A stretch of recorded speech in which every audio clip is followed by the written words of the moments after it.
The mind-body paradigm needs to stop. It's got us believing that we are an operator in a machine. I drive this robot thing around and I'm basically a computer anyway. My friends, the way we see ourselves affects how we treat ourselves. I'd like you to go ahead and point to your body. For most people, they're gonna point maybe to the torso or somewhere, from the neck down, right?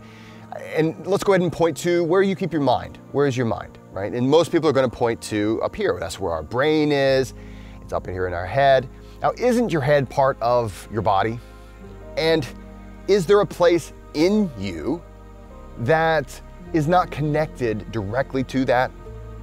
You have a nervous system everywhere within you. In reality, the mind and the body, it's all one thing.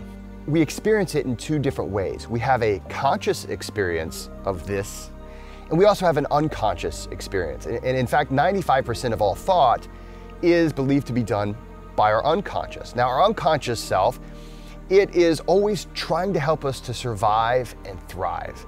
And so it does things within our physiology. Our physiology actually changes as we go throughout the day.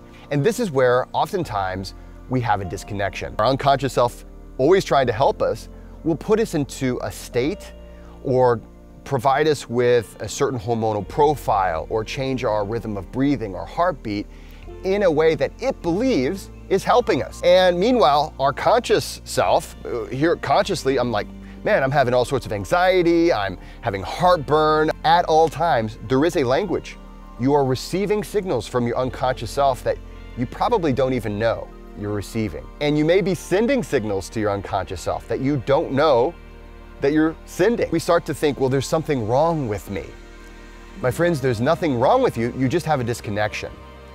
And the good news is, we can form that positive relationship within ourselves to bring ourselves to a higher level of health, a higher level of focus. And in this 6-week course, we cover how to listen, how to start to decipher some of what that unconscious you is saying to you. In the language of breath, we learn how to form that positive relationship, not only through using breath work techniques, but we also learn to listen to the language that is constantly being spoken within you. The healthiest you is a team. If you're interested in learning the language of breath, learning how to speak and how to hear, how all of this works, take a look at the links below. This is a course unlike anything else out there. It's not just a single technique. It's not just this method or that method. This is a complete way of looking at yourself so that you can form that healthy relationship within yourself, that whole self. Because the way you look at yourself affects how you treat yourself. I'll see you on the inside.